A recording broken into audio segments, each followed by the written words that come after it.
Alors, apprendre à tomber, c'est vraiment naturel pour un judoka parce que, si on se rappelle, l'objectif du judo, c'est de faire tomber son adversaire sur le dos. Alors, dans tous les entraînements de judo, il y a une portion au début du cours où est-ce qu'on se pratique à tomber et à travers tout l'entraînement aussi, bien, on pratique à faire tomber l'adversaire. Alors, bien entendu, ça devient vraiment une pratique régulière et naturelle. Alors, tous les judokas deviennent des experts à savoir comment tomber et ça devient d'ailleurs un réflexe aussi. N'importe quel judoka dans sa vie active va vous raconter un jour qui est tombé, soit dans une activité sportive ou autre, et puis naturellement, il a appliqué les techniques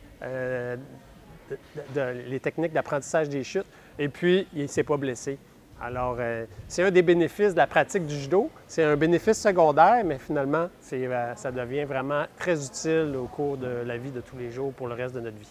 Alors, le programme de prévention et contrôle des chutes, c'est un programme de Judo Québec qui découle, dans le fond, d'une prise de conscience de plusieurs personnes, mais principalement Benoît Séguin, qui était un entraîneur de judo pendant des dizaines d'années, qui était à la retraite, et puis qui s'est rendu compte que c'était une habileté que tous les judokas possédaient, en fait, de savoir comment bien tomber pour vraiment réduire les risques de blessures.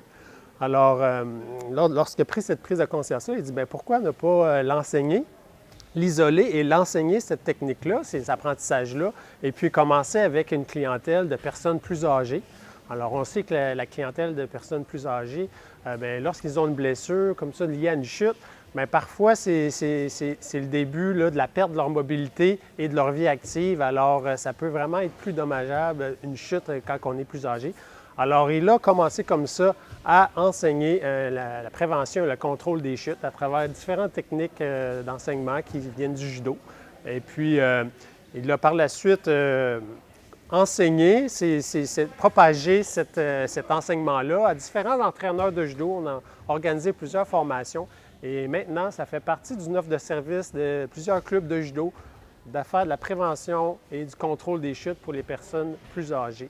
Donc, dans le fond, cette initiative-là d'enseigner à tomber pour les personnes plus âgées, ça a émergé au Québec, mais également à travers le monde. Il y a plusieurs pays, comme par exemple le Royaume-Uni, le Japon, l'Italie, qui, parallèlement à nous, ont aussi développé des techniques comme ça d'apprentissage des chutes. Et ce sont tous des gens du judo. Alors maintenant, il y a des consortiums, il y a des conférences là, à travers le monde pour partager ces enseignements-là. Alors c'est vraiment des techniques qui sont en émergence et puis on est très fiers, Judo Québec, de pouvoir enseigner ces habiletés-là aux personnes plus âgées. Et d'ailleurs également, Judo Canada a homologué le programme et puis ça va être disponible à travers tout le Canada prochainement. Alors,